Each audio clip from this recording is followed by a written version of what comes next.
फिरोजाबाद जनपद में जो डबरई कलेक्ट्रेट प्रांगण में जो कार्यक्रम हुआ है, उसके प्रत्याशी प्रेमदत्त बघेल जी हमारे सामने हैं, जो एडवोकेट भी हैं और बढ़िया अच्छे ढंग से कानून को समझते हैं।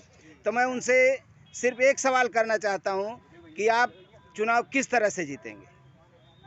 हम अपने समाज में अपने एससी बीसी जो भी हैं, गरीब तबके के लोग हैं, उनके हित में अपना सब कुछ समर्पण करेंगे। उनके न्याय के लिए, उनके अधिकारों के लिए अपनी आवाज़ को रखेंगे।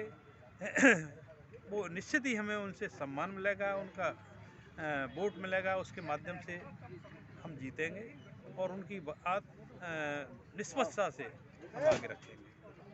तो अभी डॉक्टर साहब कह रहे थे कि हमारे मुख्य मुद्दे होंगे कि प्रदेश से, यानी लोकसभा आप जाएंगे पूरे देश की बात करेंगे, लेकिन शराब से परिवार बर्बाद हो रहे हैं, इसलिए पहले शराबबंदी होगी।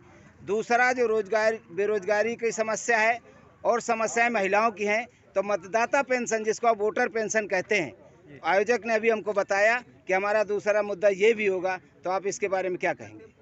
ऐसा इससे हम सभी मतदाता पेंशन की जो हमारी पार्टी है उस पर विचार किया है, उसको आगे बढ़ाएंगे और जो भी वोटर हैं उनको अगर पेंशन दी जाती है उससे उनके रोजगार में वृद्धि होगी, आगे उनके लाभ मिलेगा। तो ये रहे डॉक्टर साहब प्रेमदत्त बघेल जी, जिन्होंने आज बताया कि जब हम संसद में पहुंचेंगे तो सबसे पहले जो एक स्वास्थ्य से जुड़ा मुद्दा है, जिसको शराब की नीति कहते हैं, शराब नीति का विरोध करेंगे, यानी बंद कराएंगे। दूसरा वोटर पेंशन है।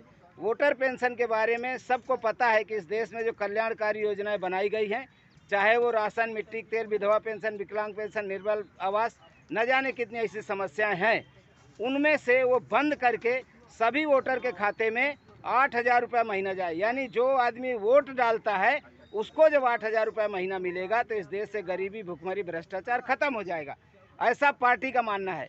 तो जब ये मिलेगा कैसे? जैसे अभी कुछ दिन पहले मोदी जी ने कहा था कोरोना काल में कि मैं 10% 20 लाख करोड़ दे रहा हूँ। 20 लाख करोड़ का मतलब है कि एक आदमी के जो पूरे देश की आय है वो है 200 लाख करोड़। जब 200 लाख करोड़ का पूरा बजट होता है और देश में जो वोटर हैं वो सिर्फ 90 करोड़ हैं, जनसंख्या 125 करोड़ है। 90 करोड़ लोगों में जब ये बांटा जाएगा तो एक आदमी के हिस्से में 2 लाख रुपए आते हैं। सरकार से मांग है इनकी कि जीडीपी का आधा, यानी 1 लाख रुपए हर महीने हर एक वोट देने वाले को मिले, जिससे कि जब वोटर को पेंशन मिलेगी तो जो बच्चे हैं, जो जिनके पास पैसे ना होने से बाल मजदूरी करते हैं, बाल मजदूरी बंद होगी। जवानों के जब उनके माँ बाप को पेंशन मिलेगी तो चाकू छुरी मार कर वो अपना रोजगार नहीं उपलब्ध करेंगे।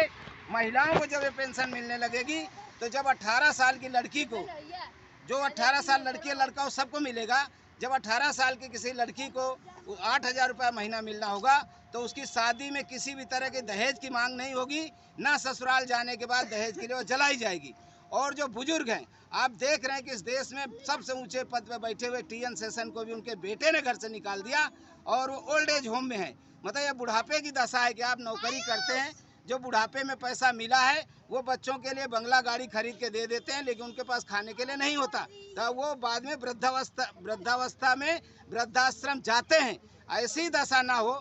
जब बुजुर्गों को ये पेंशन मिलने लगेगी, 8,000 रुपये जिस पिता को, दादा को मिलेगी, उनका नाती या बेटा चाहेगा कि जितने दिन ज़्यादा जिए उतना दिन हमको 8,000 रुपया मिलता रहेगा और हम इज्जत के साथ जिएंगे।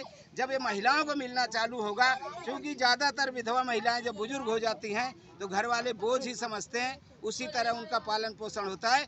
जब उनके खाते में 8,000 रुपया महीना आएगा तो उनकी पूरी ज़िंदगी इज्जत के साथ गुजरेगी। ये हमारे आज बघेल साहब का जो यहाँ से प्रत्याशी बनाए गए हैं फिरोजाबाद से, मेरी शुभकामनाएं आपके साथ हैं। मैं चाहता हूं कि ये राष्ट्रोदय पार्टी